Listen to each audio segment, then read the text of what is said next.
It's going to be an incredible journey today because we're going to skip down to South Africa. I worked with Michael Tellinger in 2015 for a month and made some videos, and we are going to check out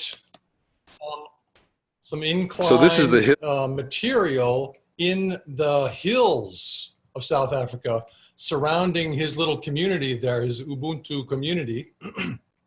In Waterval-Boven, South Africa, in Mpumalanga province. Okay, so it's a journey into ancient history because we have to wonder if indeed the ancients built hills in South Africa, what the heck else were they building? So let's check this out. That we're walking along the side of. And we're walking parallel along it, and we see, as before, that there is this inclination of the material. It's also rightward leaning, which continues to be interesting. My camera is about level there. So, wherever we look, whatever face of the hill we are looking at, it seems that the ancients had a strong structural component, a strong structural blueprint or some kind of plan, and they adhered to that. And why they have rightward leaning, I do not know. Very prevalent in Bosnia, in the Bosnian Pyramid Complex. Some leftward leaning, but mostly rightward leaning. But we see this inclination again and again and again, and it makes so much sense that you would incline your material into this. Otherwise, if it's horizontal or leaning out or leaning down the slope, then it's going to slide down and slide away over time. And this way, it doesn't slide away. And of course, this material is so hard. Let's take a random look. Actually, let's get below it so we can also see that this is both inclined and rightward leaning. So there's this rightward leaning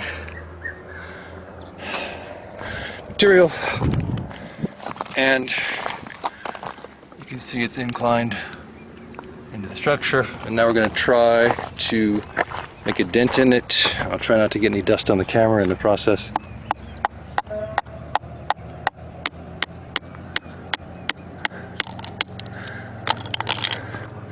Wow, that's interesting. Layers. Clean layers. Almost as if someone had laid it down in the past, layer by layer. Layer by layer, almost as if that had happened. Yeah.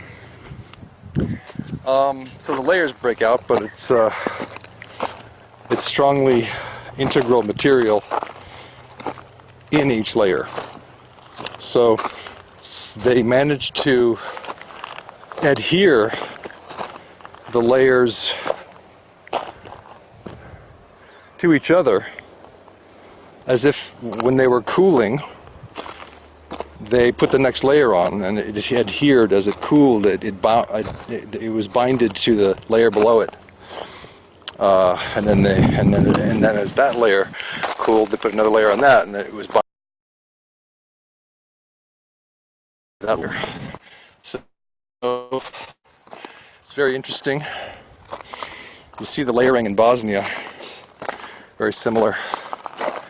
Sometimes the layers are really, really, really thick, like several meters, and you wonder how they poured several meters of material at one time, making these really, really steep mountains or hills. But it's very steep, so like they're working on these steep structures, and they're pouring meters of concrete at one time in Bosnia. So amazing. You can find one video called Finding an Ancient Hill in Zagorice, Z-A-G-O-R-I-C-E, Zagorice, Bosnia. And then there's finding the Pyramid of Remembering, there's finding the Pyramid of Solitude, there's finding the Pyramid of the Jewel. All those are in a cluster on the internets. And there you have it. So this is the hill that we're walking along the side of. And we're walking parallel along it, and we see, as before, that there's this inclination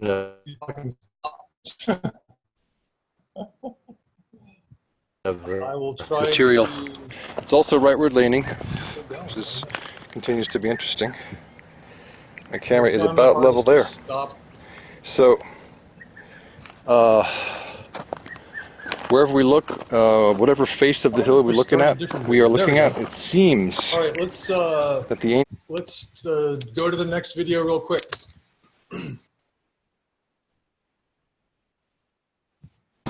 So yeah, we're looking up under these stones, or this material, because they're so steeply inclined into this hill. And undoubtedly it's tied together to that hill over there with material that binds them together, as in Bosnia. And if you search the Fojnica River, the adventure continues, Fojnica, F-O-J-N-I-C-A, you will find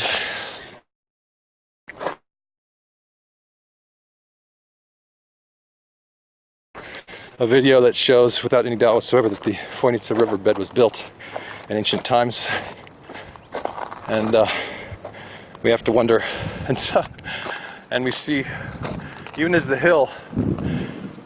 face of the hill changes its direction, the inclination changes with it. So now because we're curving around to the right, and we still have this dramatic inclination into the structure. So whichever way you face, whichever direction you're facing when you're facing the face of the hill, strange language there, but the ancients made sure that the hill was strong by inclining their material. Now we have a little red flower which is barely hanging on, but I really gotta take a picture of it with this inclined material. Gorgeous. Interesting material in the riverbed itself. It's different from this material. It's much different. It seems much harder. I mean, I've been in the river on this material. It's very, very, very, very hard and molded and softly contoured, let's say. It's not sharp edge like this stuff at all. So in the river, where the water was going to be running through it, they have a different material, which is interesting. And the geologists should be wondering why that is. The geologists are not wondering why that is. They are memorizing the names of different rocks. That's what the geologists are doing. But we know, having explored Bosnia, the Fojnica River and the Bosna River, and having explored these amazing built hills in South Africa, that the reason the ancients used different material, harder material, more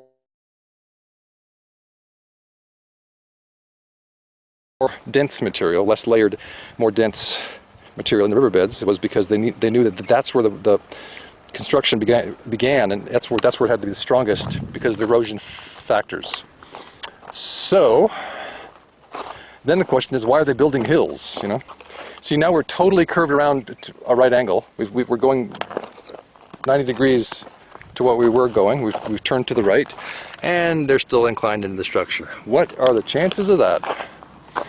What are the chances of that, Mabel? Well, the geologists will say that's natural. It's just a coincidence that it's inclined into the structure when you take a right angle, when the face of the structure goes to a right angle. That's just a coincidence. Yeah. Sure. What an amazing coincidence. In Bosnia, they like to build gullies, the ancients, and we have a gully here, and guess what the geologists will call this? An erosive feature. They will call it erosion. Or they'll just say, I mean, that's the way the hills were shaped over millions of years. Well, it's totally a reasonable claim unless you actually study them. But you won't find anyone studying these hills out here. Unless, of course, you come out to study them. Because eventually science is going to have to catch up with the world. And the only way that that's going to happen is if we use the global mind, if all of us together work to fulfill the harsh dictates of science. And those harsh dictates are that evidence must fulfill a hypothesis, or the hypothesis is incorrect.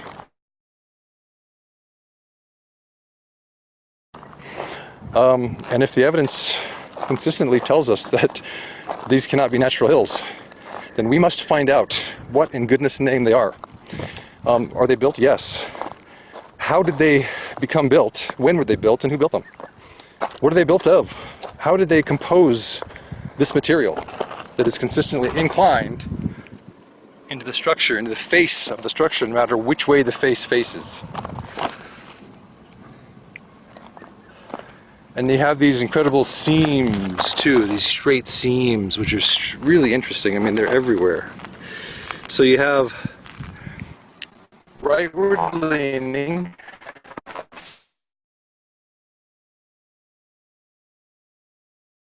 so now these are still rightward leaning. We're at a right angle to the way we were before. So, but okay, my camera's essentially level there. You can see these are rightward leaning. And I'm just taking photos. So the camera's about level there, that's rightward leaning, and inclined into the structure. So the face of the hill is there, and you can see my camera's about level there, they're inclined into the face. And they have these seams, right? And you say, wow, what are those seams? They're probably just natural seams, fractures. Really? Why would you have straight fractures in this sort of jumbly material? And then this fractures, when it breaks off, or when it stops, maybe this hasn't broken off, maybe this is just the way it was built. It's very smooth, not perfectly smooth. Not a perfect Grecian smoothness, but extremely smooth. And then you have this fracturing, and that goes all the way up there. And the fracture lines run different.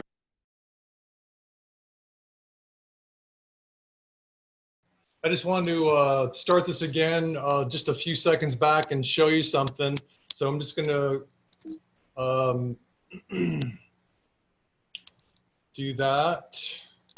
So yeah, we're looking up. How did they, fracture lines run different directions in this sort of jumbly material? Just a little bit back from here. I just wanted to show you. Why? There, you can see the. Would you have?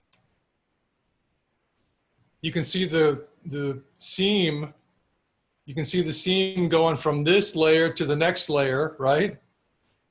And you'll see that in the next few frames, and that's impossible if this was sedimentary. You wouldn't have seams or fractures going from one layer to the next, because those are supposed to be different eons, right? So why would you have the seam going from one sedimentary layer to the next? It wouldn't make any sense, but you see that. So let's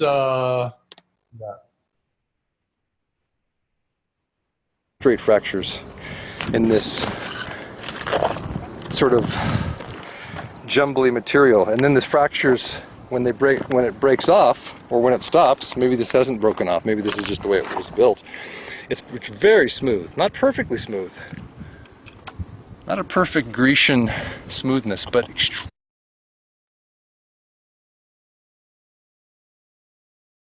So yeah, we're looking layering. Wow, you can really breaks off, or when it stops, maybe, and then you have this fracturing, and that goes all the way up there. And the fracture lines run different directions, so you'll have this fracture here. It's running this way, and then suddenly it goes this direction, and it's smooth there too. And then you can see this layering. Wow, you can really see the layering there. And of course, one would say that's natural. Over years, thousands of years, millions of years, the material is laid down in a seabed, or it's a sedimentary layering. And yet we know that that's not correct. And we know that because of the inclination of the stones, primarily because of that. Always inclined into the structure, and you can see that really well here. And you can see the rightward leaning quality too. So they're both inclined and rightward leaning. Just like in Bosnia. All I did was talk about inclined rightward leaning stones. And if you go to Archaeological Park Foundation Vimeo channel, you'll see a lot of those videos. You can also find a lot of good videos on the Bosnian pyramids on YouTube. What does science demand? That evidence fulfill hypotheses. And this is interesting too, So we have a horizontal feature finally, not a rightward leaning one, and guess what? It's between two hills, and that's exactly what we found between the Pyramid of Love and the Pyramid of the Sun in Visoka, Bosnia. Wow, it's huge. So that horizontal feature, and it goes down here, and it's also horizontal there, is knitting together two hills. So they built this gully. This is not an erosive feature. It's not erosional. This isn't a natural gully that just sort of was here because two hills happened to meet here. They built the hills. They built the gully. They wanted a gully here. Wow. That's amazing. That is absolutely amazing. So go check out my video, alternating clay and concrete layers in the crevice between the Bosnian Pyramid of Love and the Bosnian Pyramid of the Sun, and you'll see that horizontal feature of that crevice, just like here. So yeah, we're looking up under. All right, so these stones. That was South Africa, and kudos to Michael Tellinger for his incredible work down there. Astonishing. He just keeps finding new things, like new classes of information that the universities somehow bypass them. Shocking. Let's go to some specifically Bosnian photos. I'm just going to start with the main structure in the Bosnian Pyramid Complex, and that is the Bosnian Pyramid of the Sun. Oh, but you can find, by the way, you can find the playlist of the videos I made down with Michael. This is my favorite one of the five we made, and it's an Adam's calendar in the mist, and the mist slowly clears, and it's really wonderful, beautiful, quiet time, and Michael's just talking he's just talking in the calendar in the mist, and it's just beautiful. And he's it's a sacred.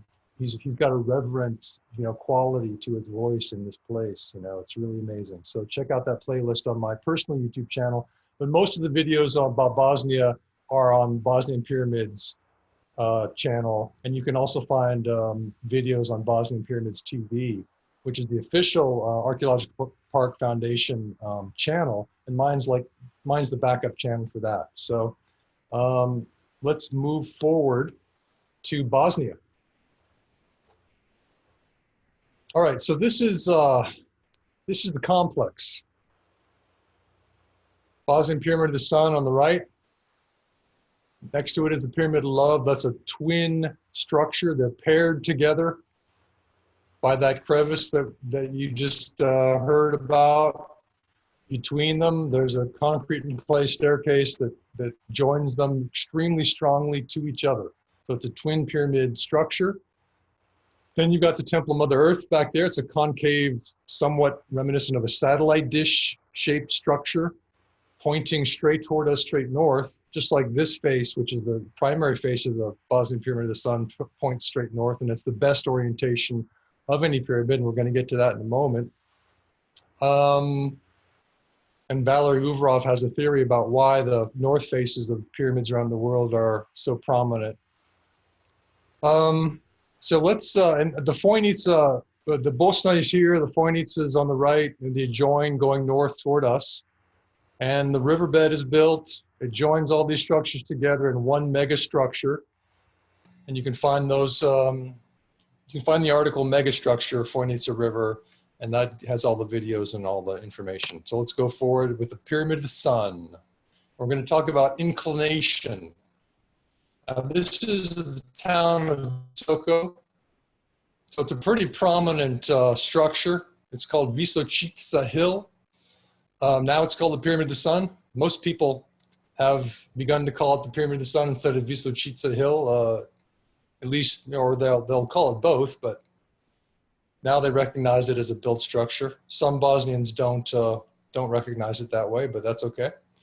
Now, I'm just going to talk about the slope angle really quick of the Pyramid of the Sun. Dr. Semir Osmanagic had this studied many years ago when he first discovered the complex, and he found that the Institute of Geodesy in Bosnia gave him the slope angle of 43 degrees, 59 minutes, blah, blah, blah. So it's really close to 45 degrees. And 45 degrees is that angle where material begins to slide off, right? But below 45, material will stay. Above 45 or above, it'll begin to slide off, right? So they've got it really, really close to 45, but not at 45. So they wanted it to be as steep as they could without being 45. So they wanted to be as tall as they could, right?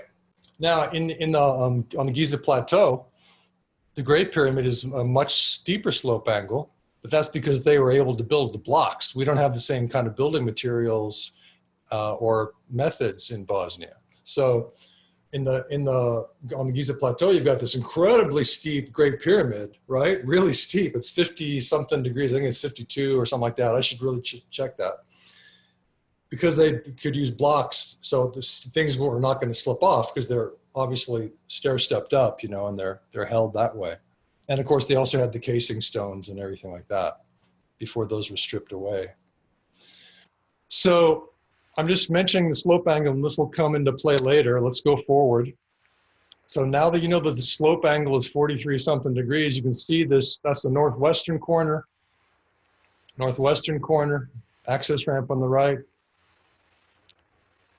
Northeastern corner, you see that slope angle. All right, so my hypothesis for this talk, which has not been advertised, which I came up with yesterday, to sort of just give a larger context for the inclination of the stones. In other words, I didn't want to just talk about the inclination of the stones, although I could have. But what does it all mean? You know, why are they inclining the stones? Well, one hypothesis is that they wanted to make their structures in the pyramid complex strong, right? So that they could last the ages because they were so important as communication devices. And you say, pyramids as communication devices? Well, I'm shocked. Many of you won't be shocked because you've heard of this. Of course, Christopher Dunn brought us into new knowledge with his pyramids as energy machines. And then you say, well, what kind of energy machines are they? What kind of energy are they producing or receiving? So the initial idea was that they were that there were electrical devices, and that's legitimate. You know, that they could be like the Tesla Wardenclyffe towers. And there's a lot of researchers who have likened Tesla's Wardenclyffe tower to, for instance, the Bosnian Pyramid of the Sun. You've got Goran Marjanovic who does that, and also Domagoj Nikolic, who's from Croatia.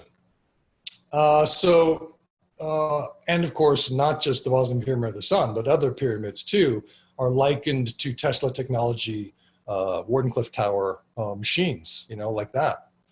But then you say, well, what else might they be besides just producing electricity or health-giving energy, as some researchers have posited? Well, What if they're communication devices? And Semir Osmanagic, who discovered the pyramids in 2005, had already hypothesized this decades before that, when he turned in his thesis, or when he first wrote a book. Before he wrote his thesis, he wrote a book called The World of the Maya, and then he wrote his thesis later when he went back to get his PhD, and it's sort of very similar to his book, The World of the Maya, and it's an amazing book, and you can find the World of the Maya as a PDF file on the internet. It's Indiana Jones, but real. It's a real Indiana Jones story. It's just as exciting as any screenplay, but it's real. And it's him out discovering things and hypothesizing about what pyramids are decades before he even came back to his home country and found pyramids in Bosnia. So it's an exciting story because he hypothesized that pyramids are energy machines that are, communicating with other pyramids on other planets and other galaxies, or or across our galaxy, let's say. But then the research on scalar waves had not caught up to his hypothesis until Goran Marjanovic, who's an electrical engineer from Serbia, came out and began to do study on the beam that had been found already by 4 different independent research teams above the Bosnian Pyramid of the Sun. So they had found this electrical beam. 28 kilohertz was the electrical nature of this beam, right? So 4 research teams corroborated each other and found this beam. It was if I remember correctly, 9-meter wide beam, very wide beam. Of course, it's a huge pyramid. It's the tallest documented pyramid in the world, huge. So it's got this 9-meter wide beam, and at one point on the side of this beam, there's the edge of the beam, right? And the researchers would find this very distinct edge, and beyond the edge, there's no reading. And at the edge, there's the reading of the beam, the 28 kilohertz beam. So they assumed it was a column of energy, right? But then, as you can see with this artist's rendition, then what Goran Marjanovic did was he wanted to measure the shape of the beam because he's that kind of guy. He's a Tesla researcher. He started the Tesla Heritage Center in Belgrade. He makes Tesla coils and all sorts of stuff. He's really, really productive. And he came out, and he's come out many times to the Pyramid Complex in Bosnia because he's really interested in what's happening there. So he's studied the Pyramid of the Sun many times. And so he finally got his hands on a good microlight drone that could handle the weight of his devices, his measuring devices. And he sent that drone up above the Pyramid of the Sun. And he just went back and forth, back and forth, back and forth, made measurements, detailed measurements with all of his devices hanging from this drone, right? Then he went up, back and forth, up, back and forth, back and forth. So he made the measurement of the beam, and what he found was that it was not a column of energy in the sense that we think of a column that's just a straight, shape. He found that it was a repeating ellipsoid beam, which looks essentially from the side, as we see it here in this photo, which has been photoshopped to some extent, but is based on the real, image of the complex. We see like a double helix shape to the beam. That's what the repeating ellipsoid really gives us, and that's pretty interesting. I mean, that's amazing. So then you go, so there's a double helix of energy coming out of and/or going into the Bosnian Pyramid of the Sun. Does this corroborate what Dr. Semir Osmanagic hypothesized decades ago when he was doing research down in South and Central America? And he's been all over the world writing books about pyramids. And he did that long before he even came back to Bosnia and said, oh, by the way, now that I'm in Visoko, that looks like a pyramid too. That forested hill that is not made of blocks that are obvious, like in the desert scenario there on the Giza Plateau, but is much less obvious, made of different materials, and looks like a hill, unless you have the eye for it. And he had the eye, and then he had to endure the ridicule that came from the orthodoxy, who said, oh, this guy is trying to bring money, tourist money, to war-torn Bosnia by saying there's pyramids there. And they used his hypothesis of the beam coming out of the Mayan pyramids and communicating with other galaxies to discredit him. They said, oh, he's talking about little green men and pyramids being communication devices, obviously crazy, and he's a huckster, and they just dismissed him like that. That was their method, to dismiss him. None of them came out to visit the pyramid complex. None of the media came out, nobody. they just destroyed him. He destroyed his character, basically. They said he was a nut. He persevered under incredible conditions that I won't go into. And let's move forward. Let us move forward to the next slides. Now, I'm just going to talk for a second, then we'll just let the slides run.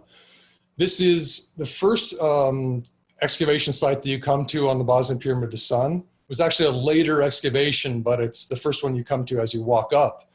The first official excavation, where you can really see. Now, there's lots of clay that has been removed. So the clay that was removed was not natural clay that accumulated over time. It was construction clay that they had laid down to protect, presumably protect this concretized clay that is essentially concrete. And the things we can notice about this is that it's rightward leaning. So it's coming down toward us, right? So we look at it, if we're looking at the face of the pyramid, it'll be rightward leaning, dramatically rightward leaning. We notice that it's inclined into the structure. So as we see at the top of the photo, with the dark green and the grayish material, we see a really steep inclination into the structure. So it's leaning in. So it's essentially, it's as if you had a right angle block, huge, massive, super megalithic block of concrete, and you sort of lean the whole thing to the right. That's essentially what we've got here. There's also other aspects about it that we'll go into. I'm just going to run the slides, and you can have a look at it. And we're just going to have a look at some slides.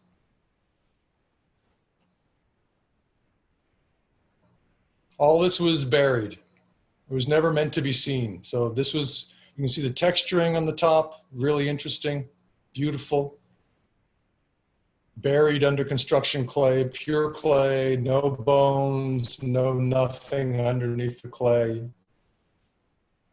In the clay, I mean, no organic material, just pure construction clay, layers and layers of construction clay. That's what was soft. So that's what was on top of all this, burying it. So it took a lot of volunteer work to uncover this.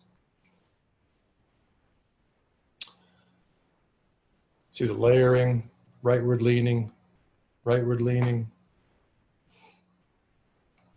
They weren't precious about the beauty of it. It was structural. So let's get out of that series. Now, so we have the inclination of the material on the Bosnian Pyramid of the Sun, right? So we know that that's inclined, and the theory is that I came up with 2 days ago is that the reason they inclined it is, as I mentioned, to make it hard, to make it durable, to make the structures durable for the communication aspect of the pyramid complex. Of course, anybody would want their structures that they build to last. We want our structures to last. They don't last as long as the ancient structures did for reasons that are clear. But there are lots of reasons to build lasting structures, right? But I think that possibly the primary reason the ancients wanted to build lasting pyramids around the earth, not just the Pyramid of the Sun, was to make sure that their communication devices stayed in place. They're essentially, the metaphor could be radio antenna, receiving and transmitting, or Wardenclyffe towers, just all around the planet. And Dr. Semir Osmanagic, who discovered the complex, estimates. He made an estimate a couple of years ago by email. He said, because I asked him, how many pyramids do you think there are on the planet? Most people, if you ask them that, they'd say a few thousand or a few hundred maybe, or a few thousand at most. He said 100,000 plus. That's a lot of Wardenclyffe towers. So let's go to the Pyramid of the Moon, which is the second tallest documented pyramid on the planet. And we'll check this out. And I'll just shut up for a minute, although unfortunately you're gonna have to hear me talk in this one too, but you'll just have to bear with me. Stepping on the terrace of the Pyramid of the Moon. And I'm looking at those patterns which are all over the place. And you can see the straight lines over here, and also the inclination. So Why does it go like this? I was expecting it to go like... Which way is it going? Well, it's going downwards. And Down from you, you mean? Yeah, down from me. Yeah, into the face of the structure. Into the face of the structure, yes. And also down toward me. Yes. So it's inclined to the left and also inclined toward the camera. This clay hill here came all the way down to the edge of this. So they took clay out from this whole area. So this was never meant to be seen. This is all structural. Okay. So as far as the ancients were concerned, nobody was going to walk on this. And you think the patterns were also made artificially? Well, what do you think? Definitely. It looks like some tools were used for this event because they are also so similar, you know. And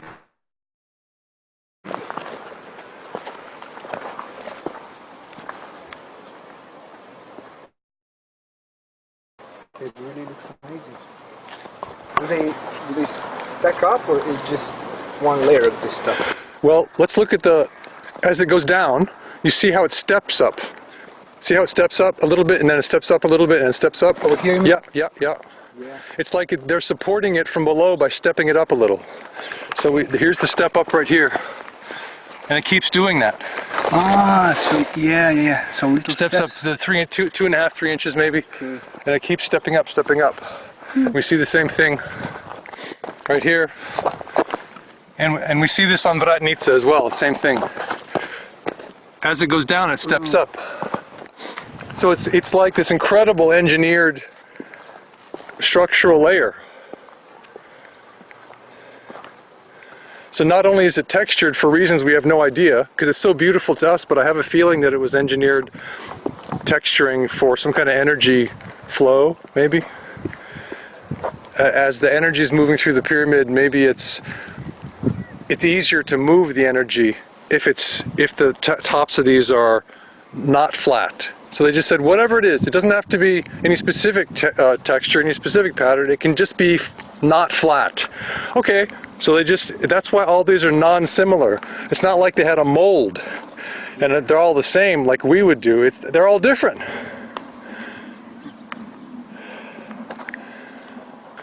So my camera's flat right there, so you can see that it's inclined into the face of this structure, leaning to the right. And only because Dr. Semir Osmanagic brought teams of people out here can we see this, because they spent a lot of energy taking out that clay. Now I understand, okay. Yeah. So there were mortars, yep, like stacked up on it.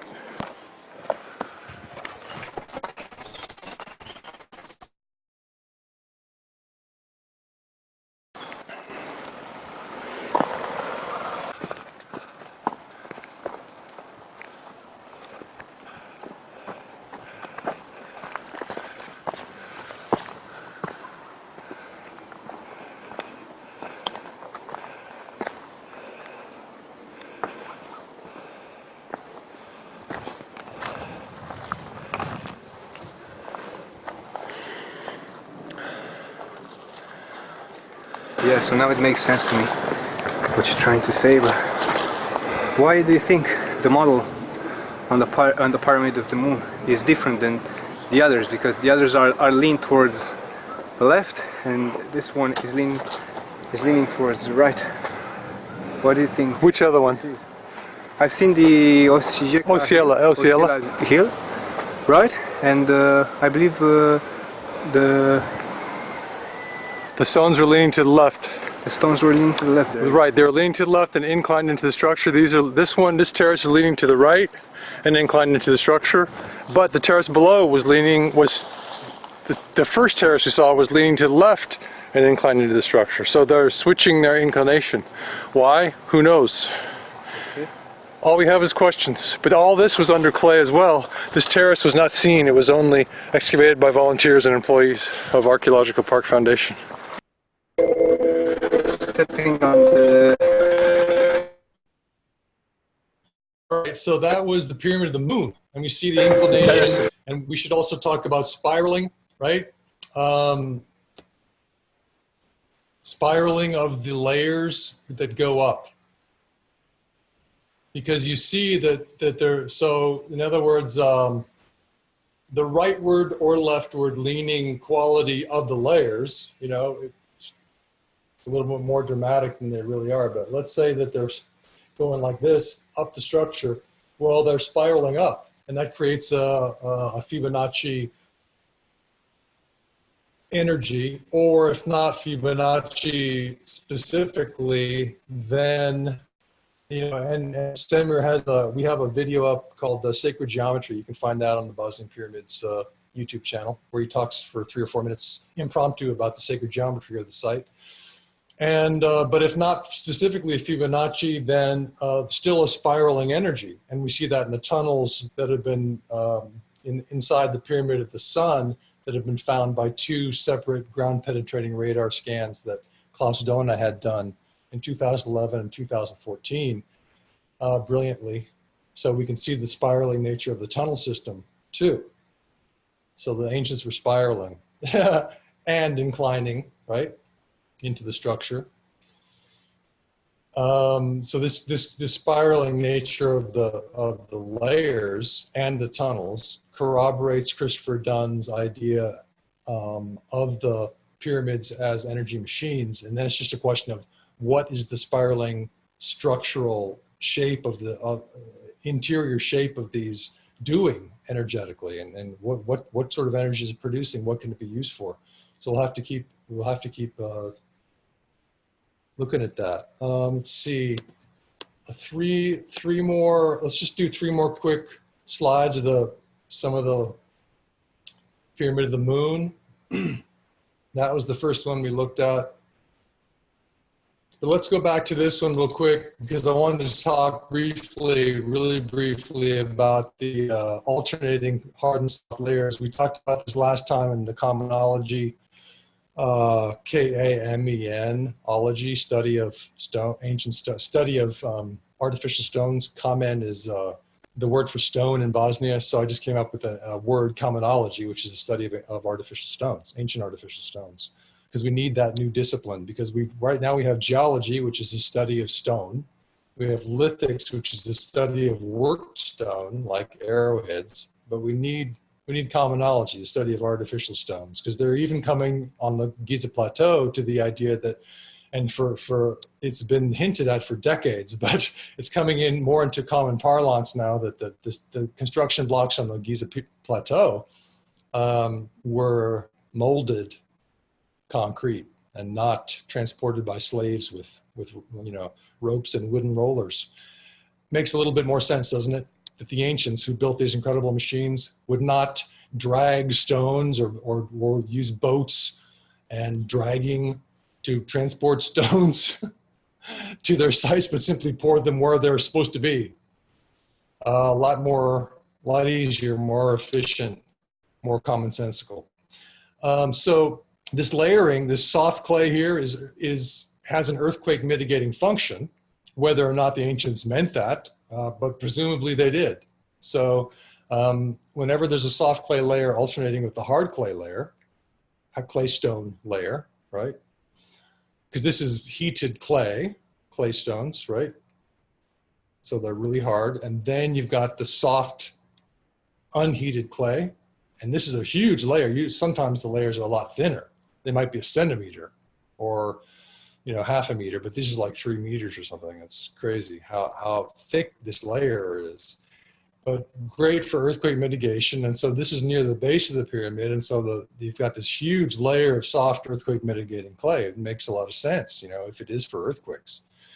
And you see that all around the structures in Bosnia. It's always alternating hard and soft, hard and soft. So the hard claystone layers keep the soft clay in place, because otherwise the soft clay would have this tendency to just slip away just over time. And if there's an earthquake especially, it would just slip away. But the hard claystone layers keep it in place, especially with the inclination.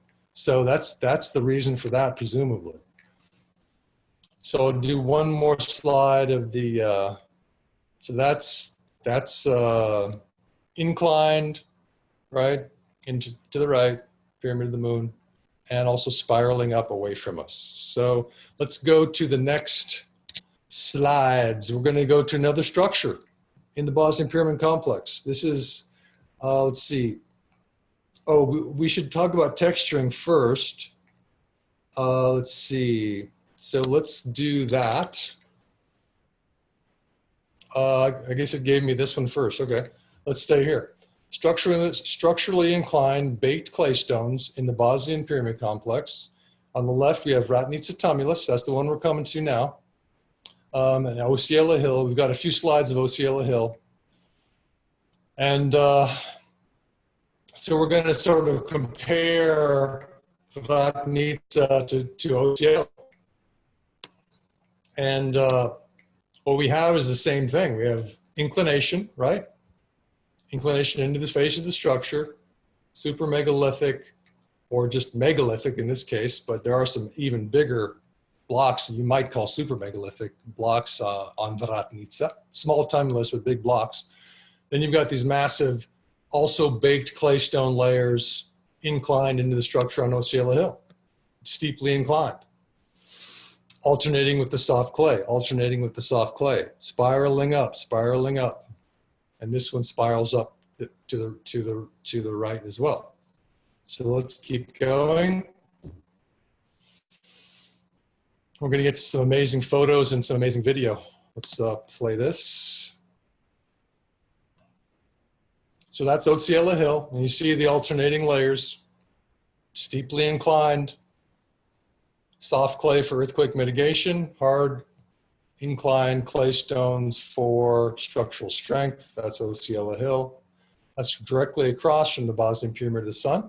It's tied structurally to the Pyramid of the Sun through the Fojnica River bed, which is itself built out of baked adhered clay layers, no soft earthquake mitigating clay in the riverbed itself, because the action of the water would wash out the soft clay. So they just adhered all the baked layers to each other. And then as soon as they go up the banks that we talked about before, you start to see the soft earthquake mitigating clay layers appear. So this is the texturing. I call it deep gouging or texturing, either way, not rippling, as many researchers want to say to dismiss the Bosnian pyramids, you know, and say, no, it's just natural rippling. This isn't natural rippling. This is deep gouging. This is not river action at all. This has nothing to do with river action. This is the ancients using tools. And you can even see these three little, it almost looks like finger marks here. 1, 2, 3. It's probably some tool. And then there's the larger tool that makes this mark. This is one of the Bosnian Rosetta stones. So you can find, if you just search Bosnian Rosetta stones, you'll find A, B, and C, which are just stones I found on Osceola Hill that tell us about the ancients. There's tool marks and what look like finger marks on those, but they're not necessarily fingers. I'm not saying they're fingers. I'm just saying they look like a softer marking than a strong tool.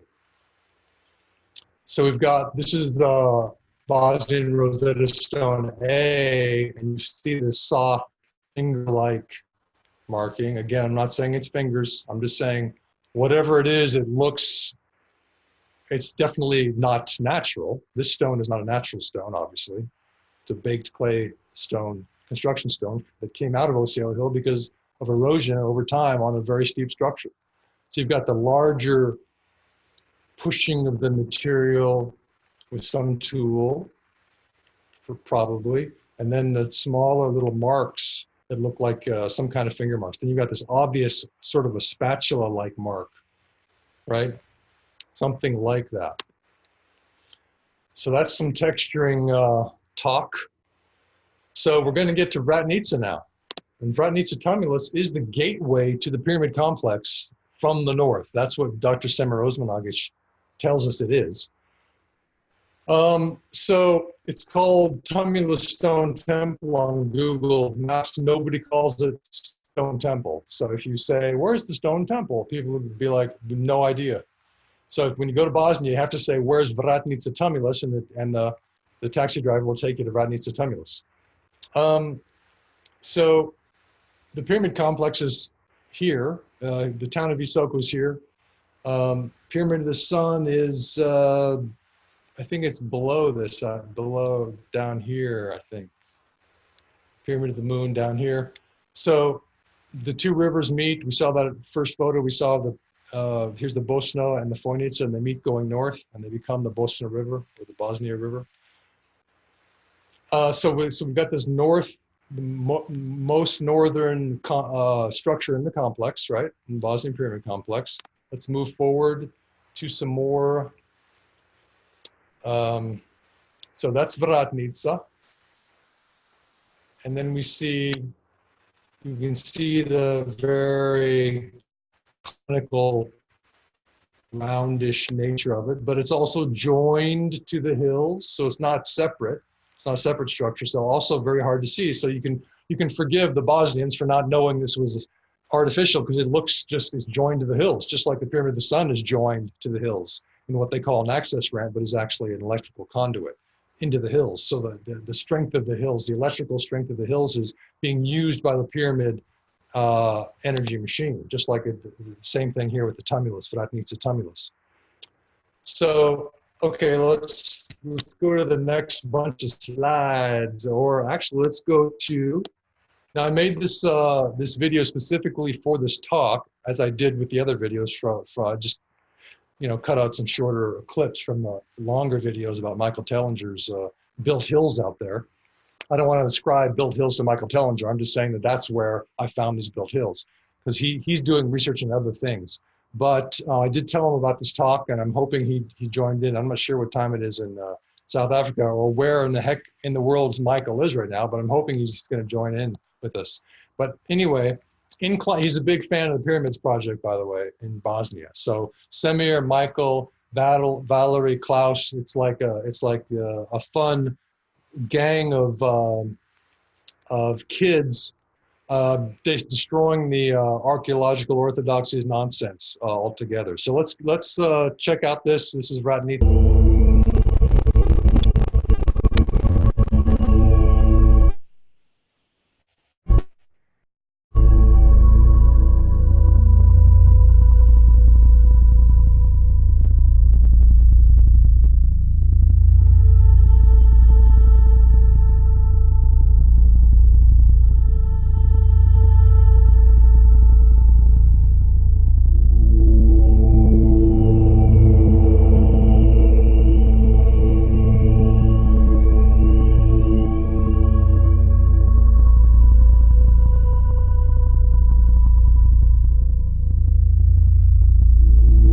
Called Vratnica. Vratnica, etymological meaning of Vratnica, Vrata, it means gate. And really, from this place on, behind those hills, is the gate to the Bosnian Valley of the Pyramids. Behind the hills are the Bosnian Pyramids of the Sun and the Moon. Right now, we are standing on the conically shaped hill. When you were coming this way, I think you were able to see the round hill that goes smaller and smaller to the top. So it's a conical shape. It's very important because the artificial conical hills are called in the archaeology tumulus or tumuli. Some of them are built in southern England, some of them in western France, some of them in Bulgaria, Philippines and other places. It seems that this is the biggest tumuli in the Balkan region. So far the biggest tumuli is the Silbury Hill in southern England.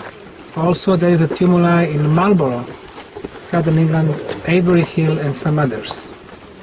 The interesting thing about the Silbury Hill, we know it is completely artificial hill, but nothing has been discovered inside or under the tumuli in Silbury Hill. We discovered this place 4 years ago. At that time, Admir, who lives here, he started excavation because one of the blocks where he's standing right now was exposed. It was exposed to the elements, and we can see this coloration. We can see the reddish color. It was exposed to the water, to the storms, and so on. And then we decided to start with the excavation. Soon after, we discovered this block, the other one, and the other one. So this was a huge megalithic terrace.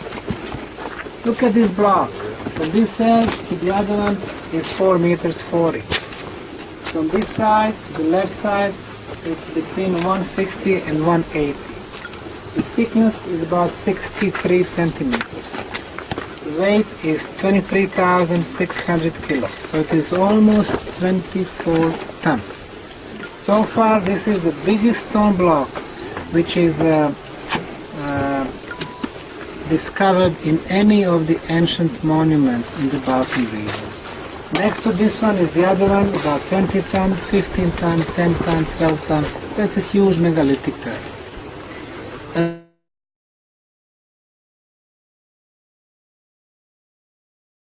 A few features. Look at the surface. There is a texture on the surface, almost the same like the texture at the foothill of the Bosnian Pyramid of the Moon. So if this is a construction material, then we are talking the same builders and probably the same time of the building. The next property, we can see the top layer. It is like a dark brown color, which is about 8 centimeters, and the base, which is lighter. The Institute for Materials from the University of Zenica did a sample testing, and they concluded that the top layer has been glued to the base. So this is a 2-layer block. Mother Nature does not make 2-layer blocks. That's what the man does. So what we are looking here is a man-made activity. Now, 2 years ago we have done geological core drilling. It's very important. Namely, we started from the top. The top is about 32 meters above the road level. And I decided to go 70 meters deep, just to make sure that there is nothing under this structure. Most of the material that we are getting out was clay and these plates. 30 meters clay, 32 meters clay, 35 meters clay, and then the geologist in charge, Professor Kubat, which is leading geologist in Bosnia, he said, well, we're going to start here because it's natural material. I said, no, we are going to go to 70 meters in depth. And then we went to 40, 45, 50. At 54 meters, the head of the machine broke.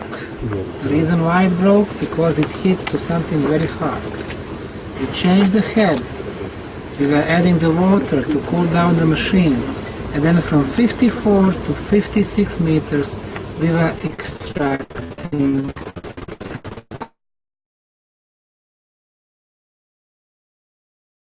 concrete.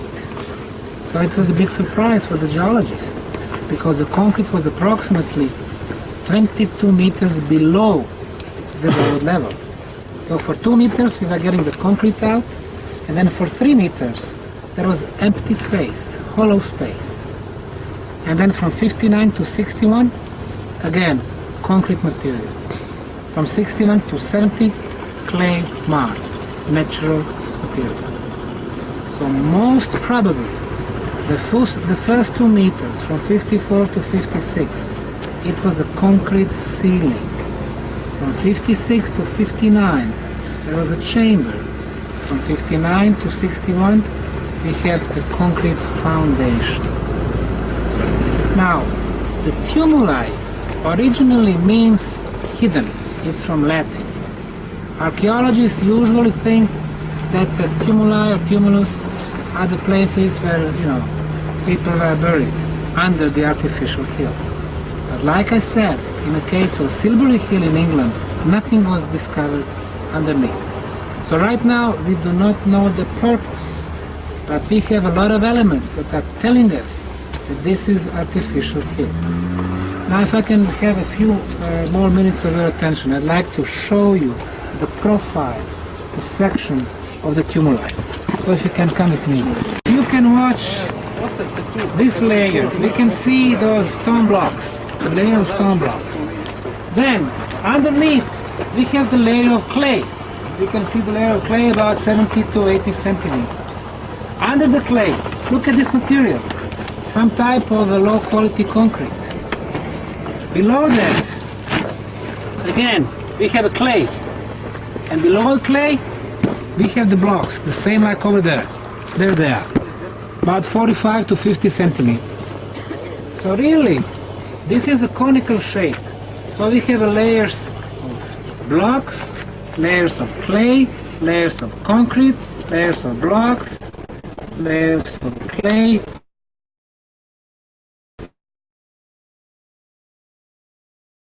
all the way to the top, like the concentric circles. So what happened, most probably happened, somebody was digging down about 20 meters, they built, the foundation, chamber, the ceiling, and on the top of this heavy-duty ceiling, they built an artificial hill.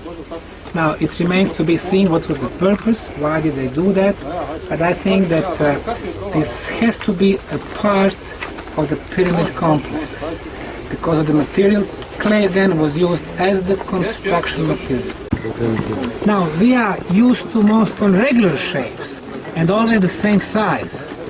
That's how we build our construction. We go to the factory, we mass produce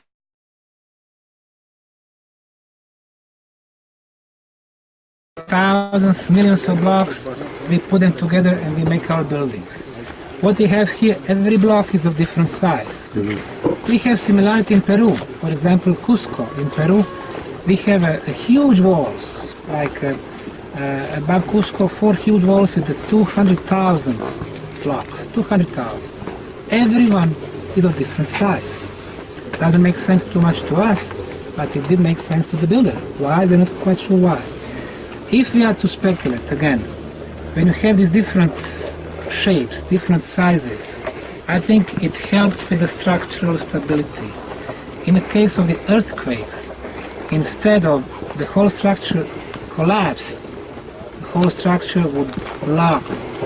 Those blocks would, lock themselves. That's one thing. The other thing, we can see the slope towards the inside. Very similar, like the slope in the case of the moon pyramid. Again, it can be for the structural stability, but also we see the spaces between the blocks. They go all the way inside. It's possible that they serve to collect the water and to be some type of the air ventilation. So right now, it's hard to explain the whole structure. But I think it's very interesting, very unique, and very unusual. And we can see very advanced construction techniques. I was discussing the case of the 2-layer blocks. In some cases we can see, maybe here, we can come on.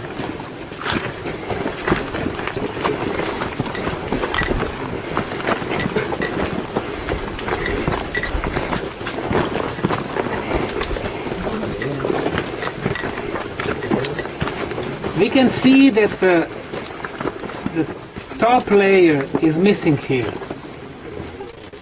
This layer is missing here. So this is a base. Base is completely flat. So what they were doing, they were gluing the top layer to the base. Why and how? Hard to say. They wanted to have this texture, this wavy pattern on the top. Okay, we can climb upstairs.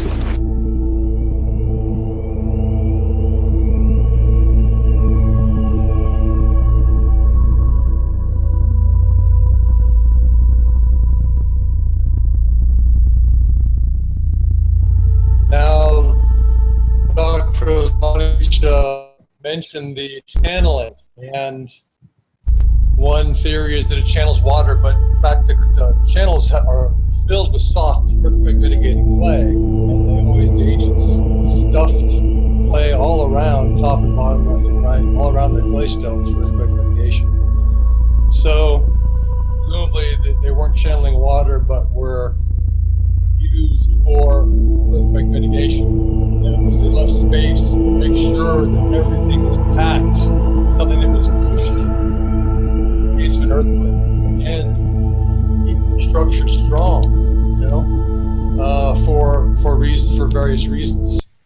So we can stop here, or we can do one more video. I'm just going to give you this list of structures in the complex.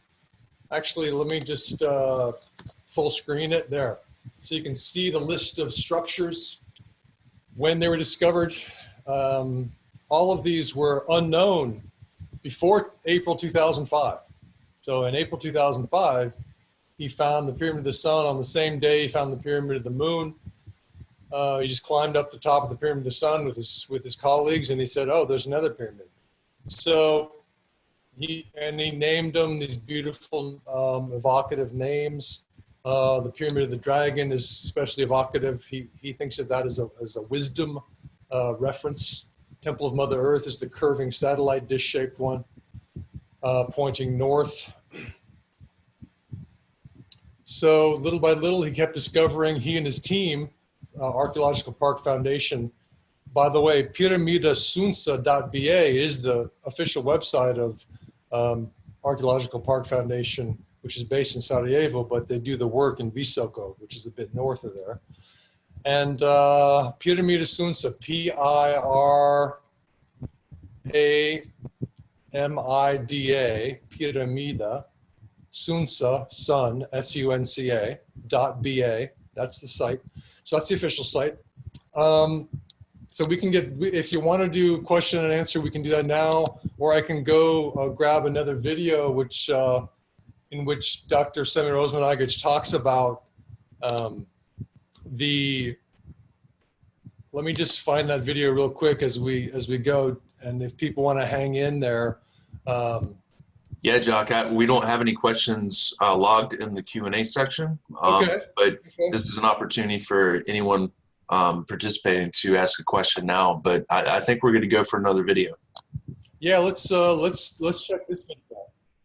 Engineer Goran Marjanovic from Serbia. Also, he noticed that energy for a beams. second and just I'm going to full screen it. Where to go? Let's see. Can I full screen it from there though? I don't know if I can full screen it. Let's see. Well, we'll just do our best here. Engineer Goran Marjanovic from Serbia. Also, he noticed that energy beams in a tumulus in Vratnica is oriented towards the Sun Pyramid. The one on the Pyramid of the Moon, again, towards the Sun Pyramid. Then we have the bell tower, and that beam also is moved towards the Sun Pyramid. It seems that they've been doing the support to the biggest pyramid on the planet. So that pyramid can send its own energy beam to the universe.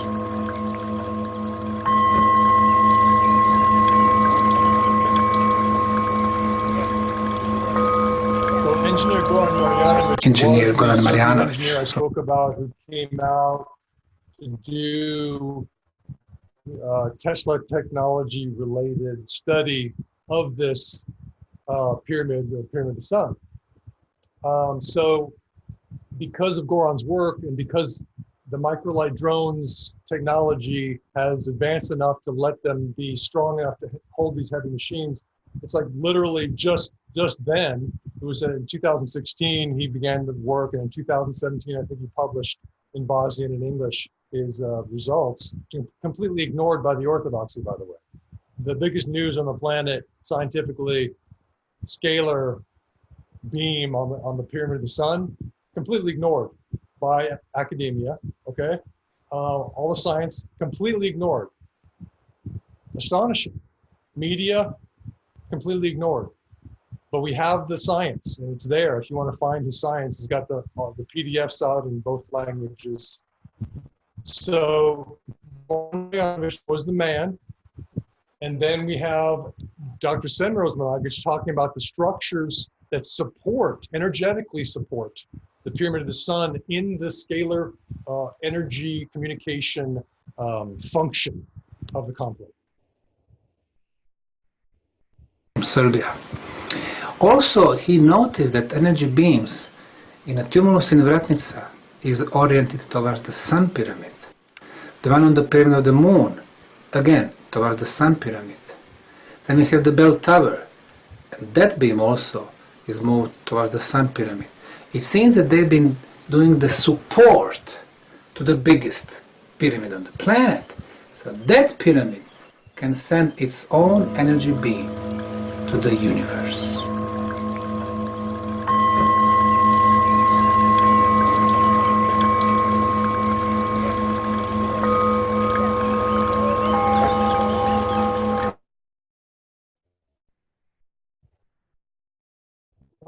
I want to do a shout out to Richard Hoyle, who Engineer created Goran Marjanovic those, from Serbia. videos of Dr. Senrose Malagic on Vratnica.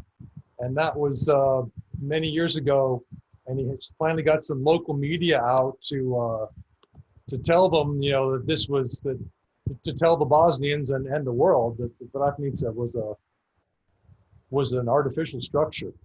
And Richard Hoyle is a geologist, and he's been to the complex many times, and he is now leading a team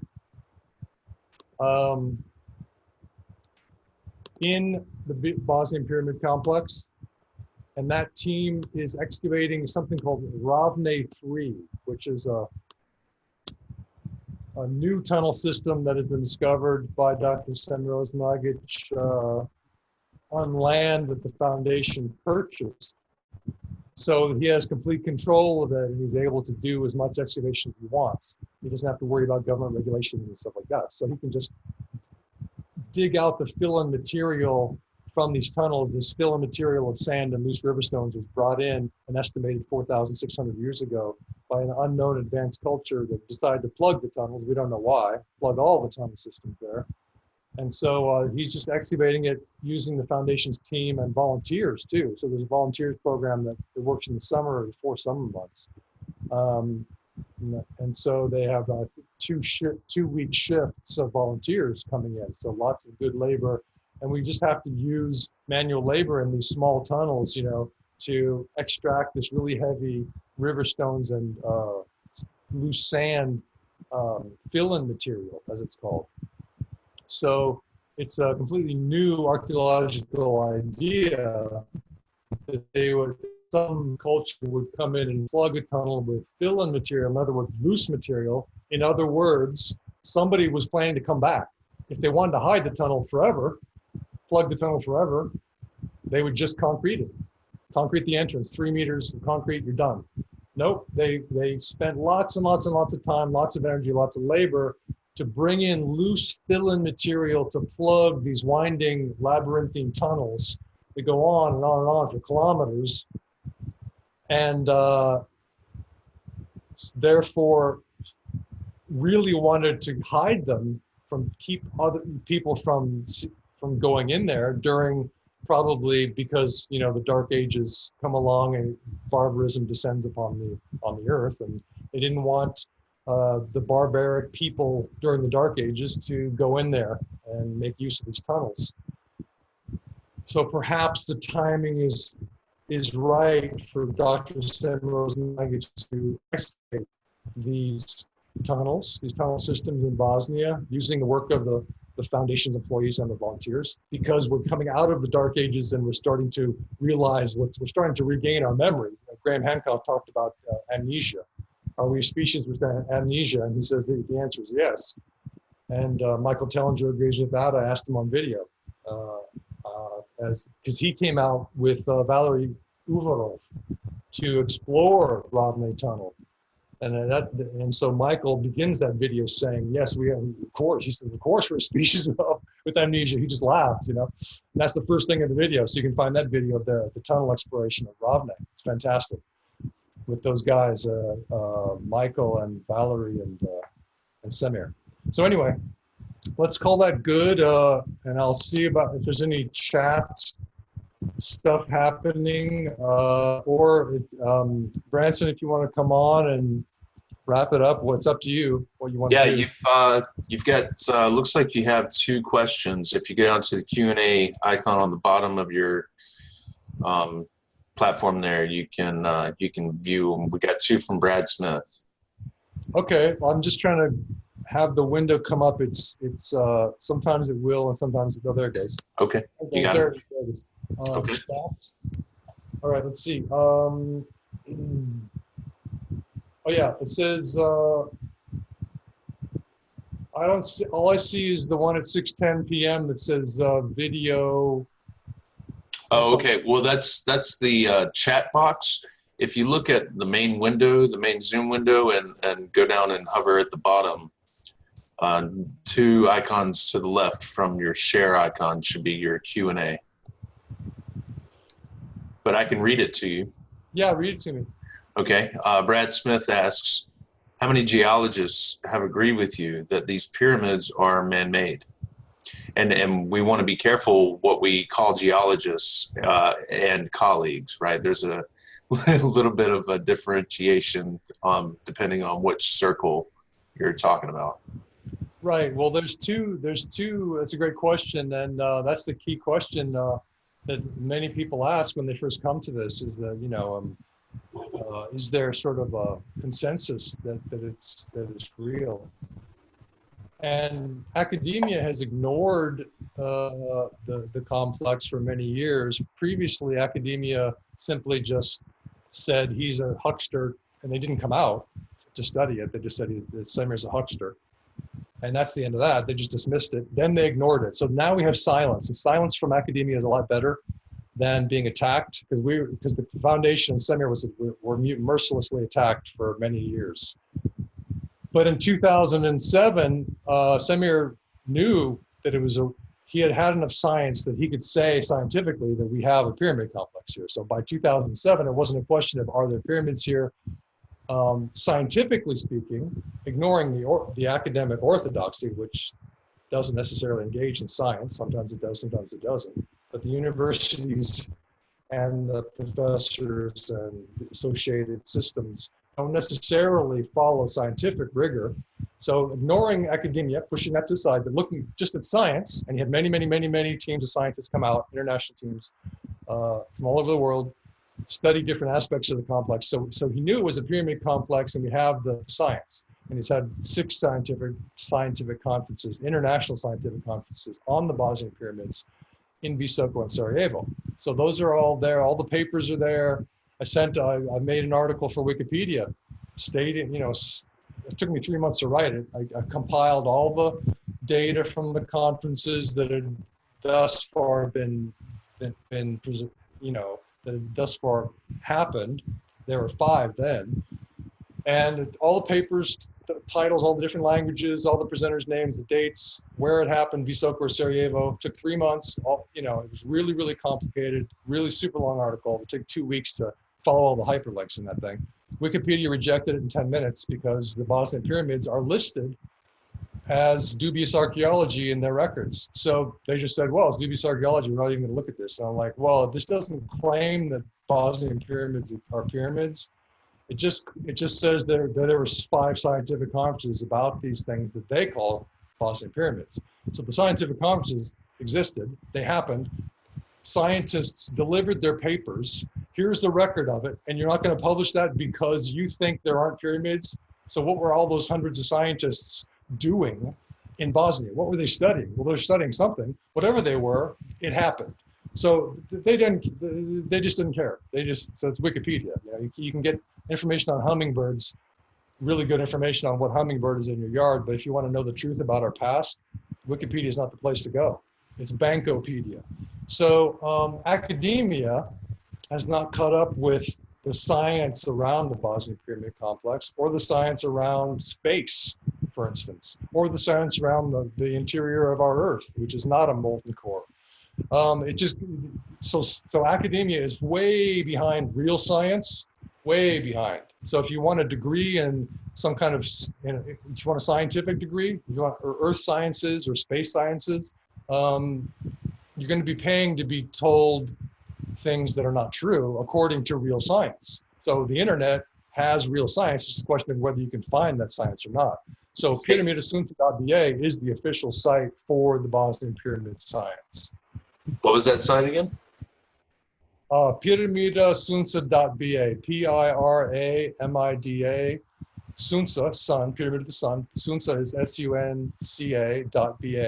And I'll just type that in. Yeah, if you could type that into the chat. And just to let you know, looks like you're running a little low on battery.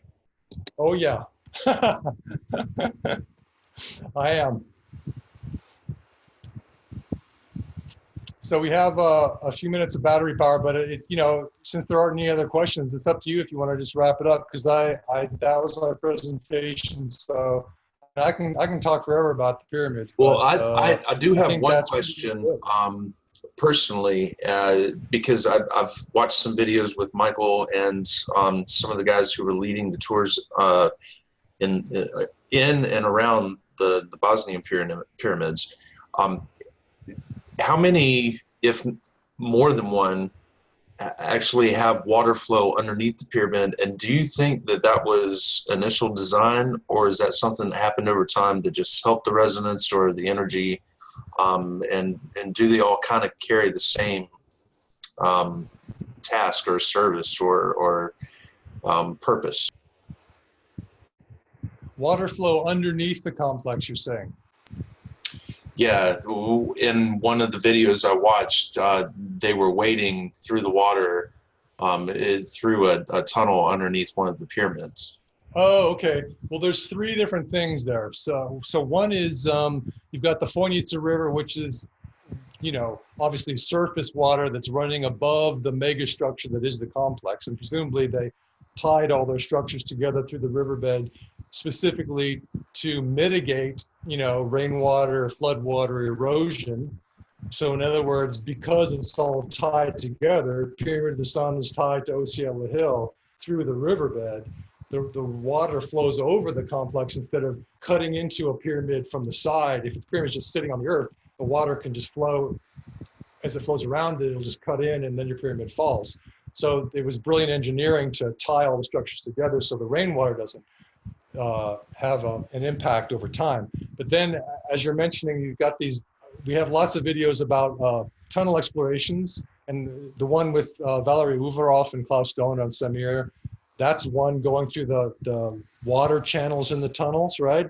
And I mentioned that the tunnels had all been packed with this loose fill material. Well, the ancients who did that 4,600 years ago estimated didn't fill in the water channels. So the water channels are open. So on the side of the main passages, we'll find these open water channels that wind for 10, 20, 50, 100, 150, 200 meters and then stop. Nobody knows why the water channels are there. They start with a centimeter, they go to hip deep. And we just explored to see how far it went. And we've done a lot of those explorations on video.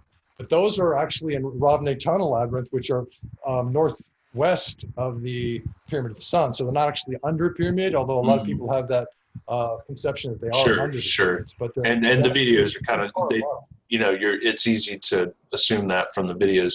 So what another thing Brad had said was maybe they filled in portions of the tunnels to keep the pyramids from collapsing. Maybe there was eventually too much water around them and they were worried for, I'm not sure. That's a great idea. And I've never even heard that idea, but that makes a lot of sense to keep the structure of the tunnel strong. Yeah, to shore up, you know, what you think maybe might be, and you don't want it to break apart, right? Right, exactly.